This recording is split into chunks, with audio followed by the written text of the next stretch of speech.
हाँ बोलिए ना। पार्टी का कोई दायित्व तो नहीं है आपके ऊपर? पार्टी का क्या? मैं कह रहा हूँ पार्टी की तरफ से कोई जिम्मेदारी नहीं ना कैडर देने के लिए। मैं पार्टी की जिम्मेदारी? हाँ, पार्टी तो आपको नियुक्त नहीं किया ना। हाँ, बामसेफ का मतलब काम करते हैं इंटरनली। आप बामसेफ का काम करते हैं, है ना? हम्म। बामसेफ का काम करते हैं, इसीलिए जो प्रोफेसर विवेक कुमार जी जो हैं वो बामसेफ संभाले हुए हैं बहुजन समाज पार्टी की। ऐसा ही है ना? हम्म।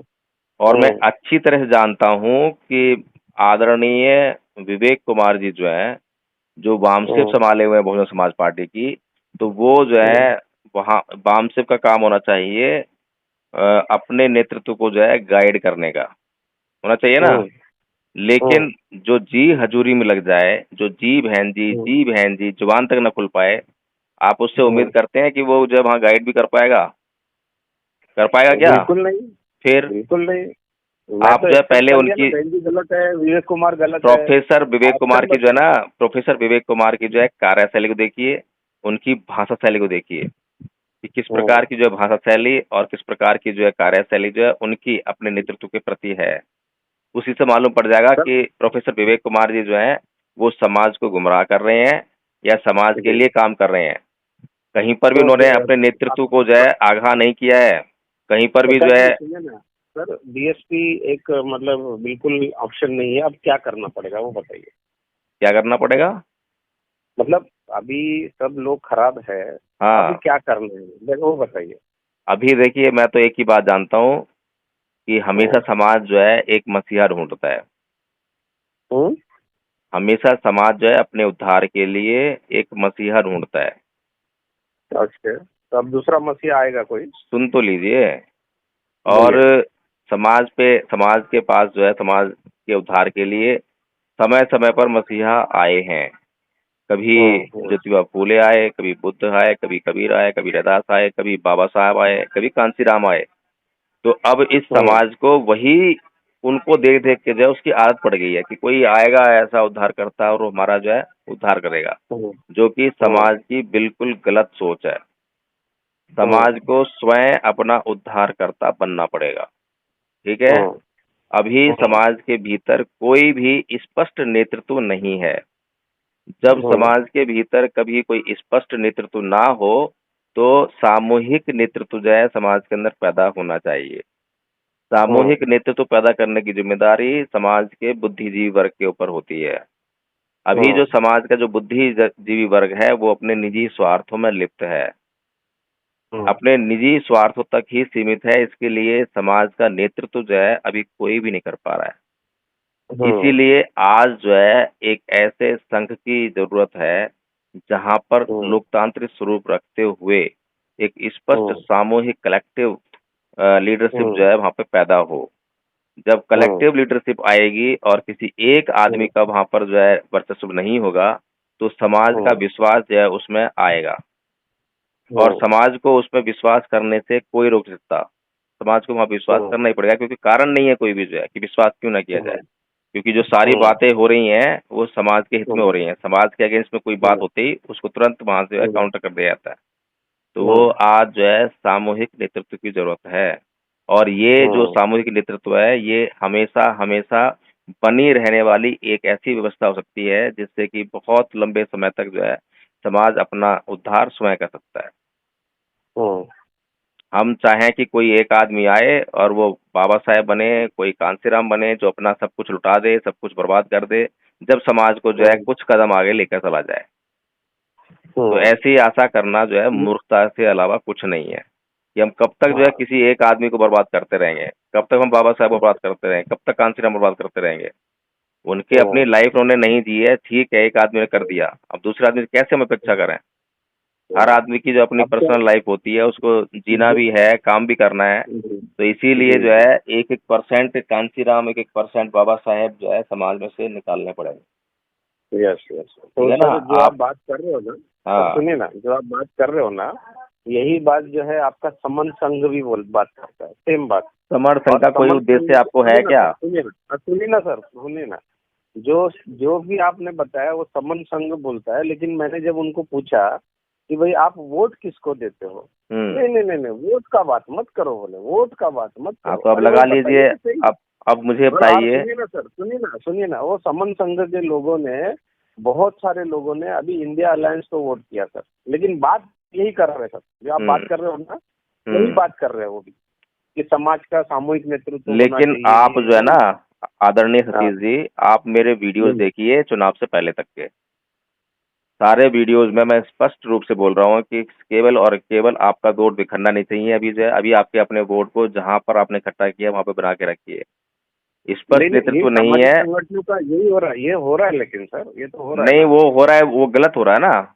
अगर यही अच्छा सामाजिक सुनिए संगठन ना। जो है, मुझे मुझे मैं आपको वही बताने आ रहा हूँ कि ये जो हाँ सामाजिक हाँ। संगठन चल रहे हैं, इनका जो हम्म, है कोई स्पष्ट जो है कोई लॉजिक नहीं, पहली बात तो। दूसरा, इनका जी। उद्देश्य कुछ नहीं है। समर्थन का मुझे बताइए हम्म, उद्देश्य क्या है?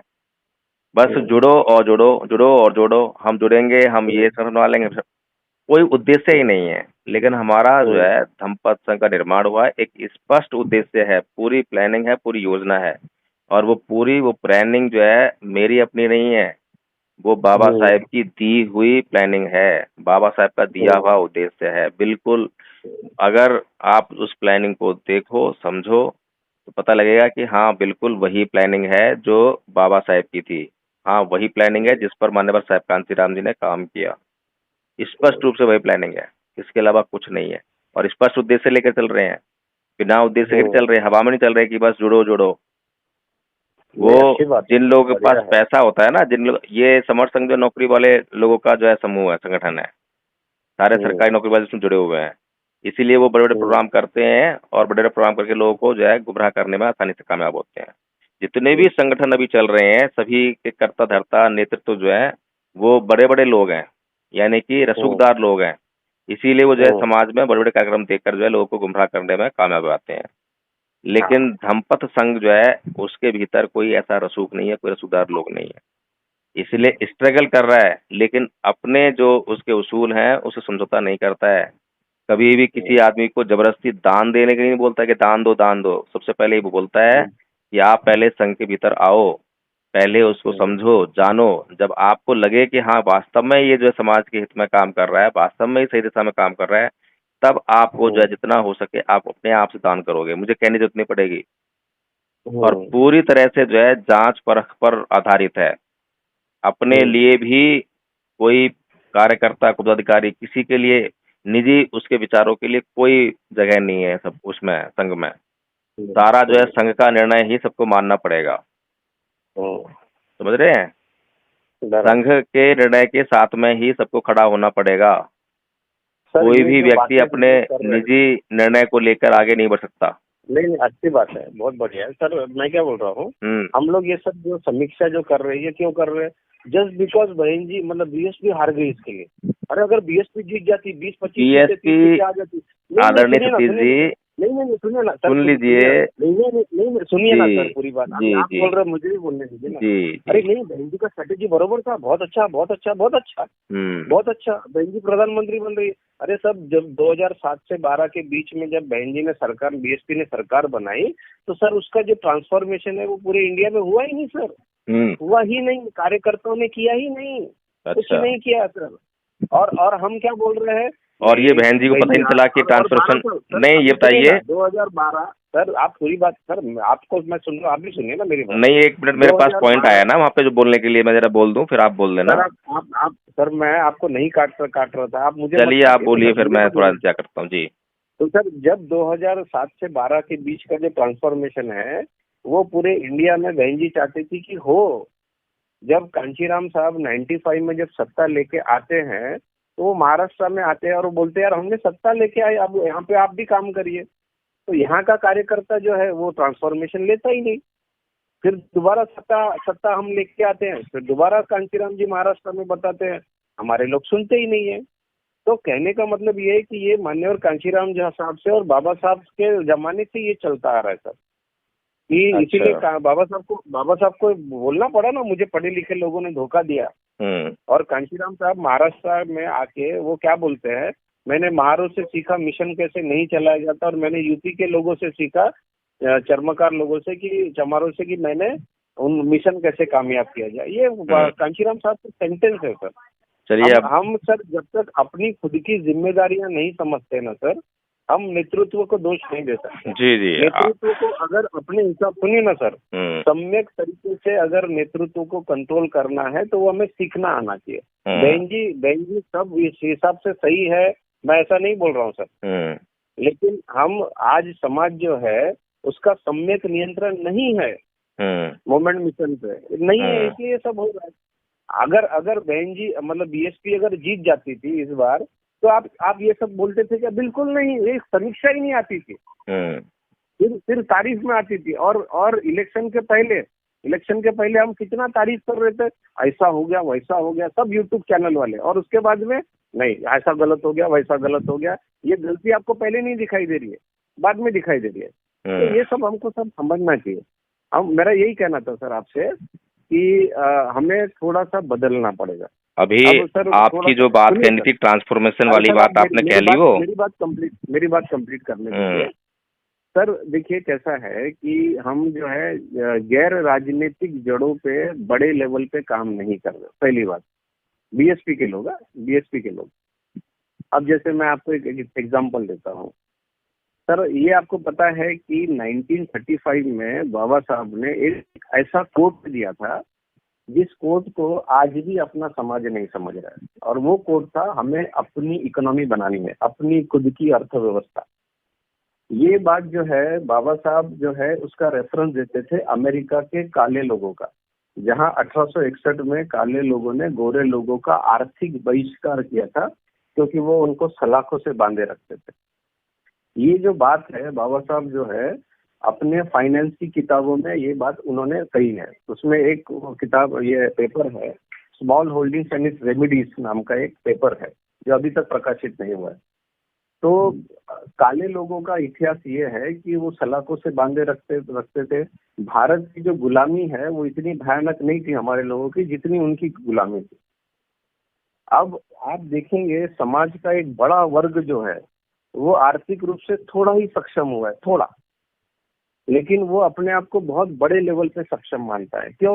वो 1 लाख 1.5 लाख 2 लाख नौकरी से कमा रहा है। आप सुन रहे हो ना? सुन रहा हूँ। हाँ, तो वो जो है वो अपनी इकोनॉमी बनाने में हम लोग फेल हो गए। और बाबा साहब जो है वो तब वो कहते थे कि भाई इतनी बड़ी इकोनॉमी काले लोगों ने बनाई है जिसका आज अगर क्वांटम देखा जाए तो वो है $5 ट्रिलियन, मतलब 600 लाख करोड़ की इकोनॉमी सर। भारत का बजट सिर्फ 45 लाख करोड़ का होता है। जो हमको दबाना चाहते हैं सर वो दबाते हैं हमें संसाधनों से, उनके साधनों से हम वो दबाते हैं। वो साधन संसाधन से जो है नैरेटिव क्रिएट करते हैं। हम अपने साधन संसाधन की कमी की वजह से हम नैरेटिव क्रिएट नहीं कर पाते अपने लिए।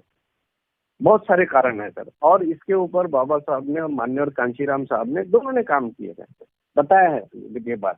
तो बाबा साहब सिर्फ रुके नहीं सर। आज जो मैं आपको बता रहा हूँ सर, ये जनरली लोगों को पता नहीं है।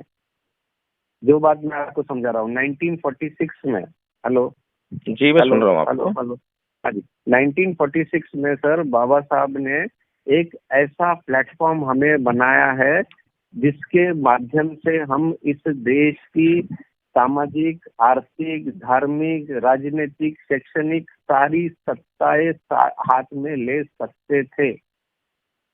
एक ऐसा मजबूत प्लेटफॉर्म जो अमेरिका के काले लोगों ने किया, वही काम हम भी कर सकते थे। अब मैं आपसे क्वेश्चन यहाँ पे कर रहा हूँ, ठीक है, कि बाबा साहब का उस प्लेटफॉर्म का नाम क्या है बताइए। मैं आपका नॉलेज टेस्ट नहीं कर रहा हूँ सर, मैं आपको पूछ रहा हूँ क्योंकि आप एक बड़ी ऑर्गेनाइजेशन चला रहे हो। नहीं बड़ी नहीं है, अभी बहुत छोटी है। नहीं फिर भी बताइए सर, क्या कौन सा प्लेटफॉर्म है? जी मुझे जानकारी नहीं है। ग्रेट। तो सर इसमें ऐसा है कि बाबा साहब ने सर 1946 में मुंबई माटुंगा लेबर कैंप में आनंद कंज्यूमर कोऑपरेटिव सोसाइटी बनाई। जी ये क्या है सर? ये क्या है? इसके पीछे अगर आप जाते हो तो बुद्ध ने पाली में बुद्धिस्ट अर्थव्यवस्था लिखी है सर, जिसमें वो कहते हैं कि टैक्स का जो नियोजन है, मतलब कर का जो नियोजन है, वो लोगों के वेलफेयर के लिए होना चाहिए। आधुनिक भारत में सर जो महात्मा फुले है वो सिर्फ सोशल रिफॉर्मर नहीं है सर, बल्कि वो कोऑपरेटिव मूवमेंट के जो है जन्मदाता है। उनकी एक कंपनी थी जिसका नाम है पुणे कमर्शियल कॉन्ट्रैक्टिंग कंपनी। देश के सबसे रईस व्यक्ति उस समय वो कहते थे कि बहुजनों ने किसानों ने इकट्ठा आके बिजनेस करना है, इंडस्ट्री का रूप देना है, दर्जा देके काम करना है और एक दूसरे के साथ में मिलके काम करना है। हमारे लोगों ने सुना ही नहीं सर। हमारे लोगों ने इन चीजों को समझा नहीं कभी। महात्मा फुले के बारे में आप कैडर में क्या देते हो सर, क्या बताते, क्या फेंकते हम लोग कि महात्मा फुले शाहू महाराज जी ने एक चाय वाले को, गंगाराम कामड़े को चाय की दुकान खोल के दी। सही है, एकदम सही है, लेकिन हमारे लोगों को ये कैडर में नहीं बताया जाता कि 1895 से 1905 के बीच में शाहू महाराज ने कोऑपरेटिव मूवमेंट को मजबूत किया। सर उन्होंने गुड़ की फैक्ट्री, बड़ी फैक्ट्री डाली, स्पिनिंग मिल डाली। ये किसको पता है सर? कौन बताता है सर? कोई नहीं बताता। तो हमको ये समझना पड़ेगा सर, हमारी जो मूवमेंट और जो हमारा जो मिशन है ना, वो कहाँ हो रहा है सर? मेरे को सब पता है भैया, मुझे कुछ मत बताओ, आई नो एवरीथिंग का एटीट्यूड लेके हमारे लोग चल रहे थे। समझे क्या? और उसके बाद में जब बाबा साहब ये काम करते हैं 1946 में, जो आनंद कंज्यूमर कोऑपरेटिव सोसाइटी बनाते हैं, उसका विजन ये होता है कि पूरे देश में हम जो है ऐसी दुकानें खोले, हम खेती किसानी का माल वहां पे लाके बेचे, हम इकट्ठा आके ऑर्गेनाइज करके अपनी सारी चीजें ऑर्गेनाइज करें, बड़ी बड़ी इंडस्ट्री हो, फैक्ट्रियां हो, नौकरी देने वाला समाज बने, नौकरी मांगने वाला नहीं। हमारा कैडर में क्या बताया जाता है? आप छत्ता लाके आपको नौकरियां मिलेगी, ये हमको कैडर दिया जाता है। जबकि ये नहीं बताया जाता कि भाई सत्ता लाके हम इस देश की पूरी अर्थव्यवस्था हाथ में, समतावादियों के हाथ में आ सकती है। ये बात हम करते ही नहीं है सर। हमारा बजट हमारे हाथ में आएगा, ये बात ही नहीं बताते हैं सर। ठीक है, तो बाबा साहब ने तो सर ये आनंद कंज्यूमर कोऑपरेटिव सोसाइटी जो बनाई सर, सर मैं आपसे क्वेश्चन करता हूँ अभी, सेम ईयर सर, उसी साल इस एजेंडे को हमारे दुश्मनों ने बड़ा किया, खड़ा किया और कॉपी की। बाबा साहब की हमको तो आज तक पता नहीं सर, शायद जिंदगी में आज पहली बार आप सुन रहे हो ये बात। ठीक है, लेकिन आप मुझे बताइए सर, उसी साल सेम ईयर एक कॉन्सेप्ट आता है जिसका प्रोडक्ट आपके घर पर आता है। बताइए कौन सा? आज आप रोज खा रहे हो उसको, डेली आप यूज कर रहे हो, बताइए कौन सा प्रोडक्ट? नहीं मालूम। आम प्रोडक्ट है, नहीं मालूम है। तो सर 14 दिसंबर 1946 को आनंद मिल्क यूनियन लिमिटेड की स्थापना होती है। मनुवादी ब्राह्मणवादी जो बनिया मारवाड़ी संस्कृति है सर, उसका पोषक है और उसका पोषण हमें नहीं करना है, मतलब अपना पैसा अपने लोगों में रहे। ये बाबा साहब का जो विजन है हम लोग को समझ में ही नहीं आया सर। दूसरी बात, जब माननीय कांशीराम साहब का दौर आता है, तब माननीय कांशीराम साहब 1979 में देश का पहला बहुजन स्टोर बनाते हैं। और तब बागपत के लोगों को बोलते हैं कि खाने वाले हमें, उगाने वाले हमें, सबसे बड़ी दलाली बनिया कर रहा है, क्योंकि हम बेवकूफ है, उसको करने दे रहे हैं। हम बेवकूफ है, हमको समझ में नहीं आ रहा है। अपने बच्चों को बिजनेस में लाइए, बिजनेस सिखाइए। नौकरी का विरोध नहीं है सर मेरा, ना कांशीराम जी का था, लेकिन सेल्फ रिलायंस की जो बात करते थे, जो बाबा साहब बात करते थे, उसके ऊपर काम ही नहीं किया सर। आज मुझे बताइए, अगर हमने किया होता तो कार्यकर्ताओं की हालत होती थी क्या? हम सब मर्सिडीज में घूम रहे होते थे सर। लेकिन हमने अपने बाप को समझा नहीं सर। अकेले दिल्ली में आज कम से कम 50,000 ऐसे लोग हैं जो लाख रुपए के ऊपर कमा रहे हैं सर। इसका 30%, ये 500 करोड़ रुपए का 30% जो है वो मार्केट में खर्चा, साल का 1800 करोड़ ये मनुवादी व्यापारियों को दे रहे हैं सर। और क्या बोल रहे हैं? हमें बाबा साहब मत सिखाइए, हमें मत बताइए, गलती हमारी है। आदरणीय सतीश गौतम जी, आपने इतनी अच्छी बातें बताई हैं जी, और जो अर्थव्यवस्था को मजबूत करने के लिए जितने भी ऑर्गेनाइजेशंस जो हैं क्रिएट किए गए हमारे महापुरुषों के द्वारा, कुछ स्कीम्स जो है शुरू की गई, बाबा साहेब ने शुरू की, मान्यवर साहब कांशीराम जी ने शुरू की, तो वो अभी जो चलाने की अगर चल रही हैं तो क्या स्थिति है, नहीं चल रही हैं तो वो किसकी जिम्मेदारी है, ये भी तय करेंगे या नहीं करेंगे? करेंगे ना सर। आनंद कंज्यूमर कोऑपरेटिव सोसाइटी अभी भी चल रही है। अभी भी दुकानें हैं, अभी भी चालू है। तो उसका उसका स्वरूप क्या है? उसका अभी भी दुकानें हैं ना सर। माउंटबेटन से जो दुकानें तो हैं, दुकानें सोसाइटी तो है अभी भी। हैं, उसका हाँ, स्वरूप क्या है उसका? कुछ नहीं ना, एक्सपेंशन नहीं हुआ ना सर। नहीं, एक्सटेंशन एक्सपेंशन नहीं हुआ हुआ। मैं जानना चाहता ही हूँ कि वो जो दुकानें हैं वो किसकी हैं, किसके पास हैं, और सोसाइटी की है ना। किस तरह से उस वो जो दुकानें वितरित की जाती हैं? क्या एक ही आदमी के पास रहती है, या वो नहीं जो नहीं है? नहीं, सोसाइटी सोसाइटी है सर, अभी भी सोसाइटी है, कामकाज चलता है, 300 लोग चला रहे हैं उसको। हम्म। लेकिन जो जो विजन था, दुकानें अभी भी है, लेकिन दुकानें किसको दी है सर?